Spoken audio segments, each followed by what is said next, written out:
In 2018, Mount Vernon in New Zealand unleashed 40 billion cubic meters of material into the air.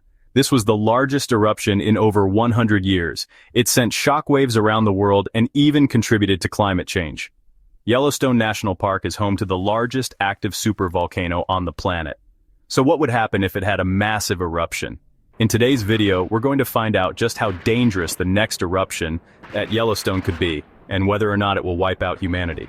Formed over a hot spot in the Earth's crust, Yellowstone has been erupting for hundreds of thousands of years. Its most recent eruption was 640,000 years ago. But the major eruptions that created the supervolcano happened about 2,640,000 years ago. These events unleashed over 1,000 cubic kilometers of debris during the Pleistocene epoch, which is when most of the megafauna lived on Earth. Imagine the biggest animals you know, like elephants and giraffes. They were dwarfed by creatures like the short-faced bear, which stood 3 meters tall. Saber-toothed cats with 3-meter-long fangs roamed the land, and giant beavers the size of Volkswagen Beetles were everywhere. These animals are now extinct, and it's likely that the megafauna died off due to the enormous volcanic eruptions. Yellowstone hasn't erupted since the end of the Ice Age, but it certainly will again. And when it does, it could be devastating for humans. The area surrounding the park would obviously be destroyed, but what about the rest of the country? And what about the whole planet? Yellowstone is a massive caldera so large that it can't destroy itself. Instead, its eruptions create massive ash clouds that reach all the way into the stratosphere. Some of the debris from Mount Vernon's 2018 eruption was found 32 kilometers up. When a supervolcano erupts, it sends up an ash cloud that can stretch over 40 kilometers into the atmosphere.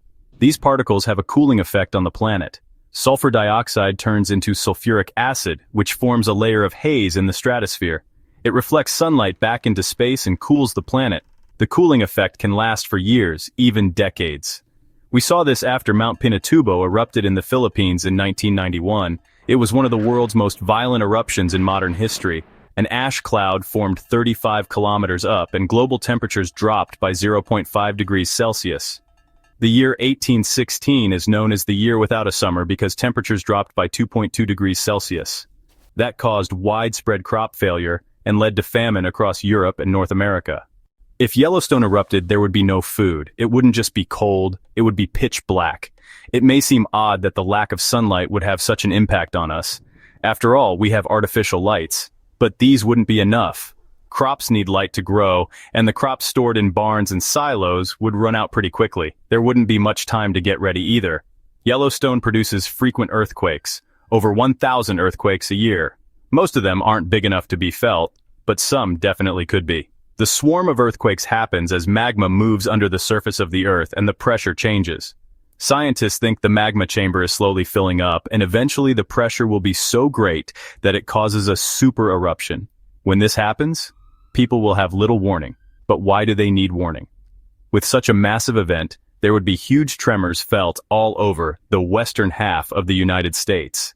Even people who aren't scientists would know something was up. People living in the western states should watch out for falling pumice. Pumice is a type of rock that's full of holes. It's very lightweight and can float on water. It's also incredibly sharp and jagged. During the 1815 eruption of Mount Vesuvius, people were cut to death by pumice that fell from the sky. It rained down on Lake Nemi, killing over 700 people. It might be possible to outrun falling pumice, but ash would be another story. Ash is made of tiny shards of glass. It looks like snow, but it's razor sharp. If you were caught outside, you wouldn't be for long. Exposure to ash can cause lung damage and even death. The 1991 eruption of Mount Pinatubo sent 2 billion cubic meters of ash into the air. It buried entire villages and killed 847 people. You might want to head indoors, but that wouldn't help. If you were in a house, the roof would probably collapse. The weight of the ash is too much for most buildings to handle. Ash can weigh 35 kilograms per cubic meter. That's heavier than concrete. A house might be able to withstand a small amount of ash, but eventually the roof would cave in. No building could survive the full force of a Yellowstone eruption. So where would you go? You couldn't drive away because roads would be impossible to navigate. Ash and pumice would make them too slippery. You couldn't fly away either because airports would be shut down. Planes use very sensitive instruments to navigate, and these instruments are ruined by ash clouds, so anyone stuck in an airport would be trapped forever. Some people might try to hide in basements or underground bunkers, but the ash would seep through cracks in the walls. Eventually everyone would die from ash inhalation, but it would be a slow death. People would probably die choking while trying to breathe. The last thing they would see is the sky filled with ash. Yellowstone hasn't erupted for 640,000 years, but when it does, there will be no warning. This means that there's nothing we can do to prepare. We won't even know it's coming until it's already happening. Many people will die in the immediate aftermath, but the rest will suffer a slow and painful death. But what about the rest of the world? What would happen to other countries and continents? Surprisingly, they would probably go on living their lives as normal. If Yellowstone erupted today, there would be a lot of media coverage. Networks would show non-stop footage of the massive ash cloud and dying animals. And yet life would go on. Shopping malls would continue to operate and people would continue to travel. It would be business as usual. But behind the scenes, important things would start to go wrong. Electrical grids would fail and airplanes would fall from the sky. Countries would realize something was wrong and try to seal off their borders. But this would be too late. The ash would have spread all over the globe and the cooling effect would begin. Crops would die and animals would go extinct. Within a few months, every country on the planet would be plunged into darkness. They wouldn't know why planes stopped flying or why the stores ran out of food. They wouldn't know because communication would be down. Satellites would be out of commission. And the rest of the world would be suffering as well. Without power, people would turn on their televisions and radios to find out what was going on. But static would be the only response.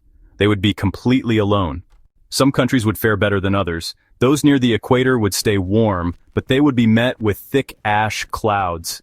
These clouds would block the sun and keep temperatures low. It would be night all the time. But in the northern and southern hemispheres, it would be freezing cold. Temperatures could drop below 20 degrees Celsius. It might feel like winter, but it would actually be summer. And yet all the plants would freeze. It would be the coldest summer the planet had ever seen. People would struggle to find food, but the worst part would be the isolation. They would have no idea what was happening. And then the realization would hit them. Yellowstone had wiped out most of humanity. Most of the planet would be plunged into darkness and turned into a frozen wasteland. A lucky few would survive the initial blast, but they would be completely alone. Survivors would emerge from their bunkers to find a ghost town. Their friends and family would be dead, and the only company they would have is the skeletons of their pets. Many survivors would go crazy. Some would try to build new lives, but this wouldn't be easy. They would need to clear roofs off ash and find food. But more importantly, they would need to restart society. They would need to rebuild hospitals, schools, and power stations. The human race would survive, but it would take many years before we could return to our old lives. So it seems that Yellowstone really could wipe out humanity, but this would take many years. Luckily for us, scientists don't think it will happen anytime soon. Yellowstone is constantly being monitored, and there are no signs of a super eruption on the horizon. But if you want to hear about another supervolcano, stay tuned for more information.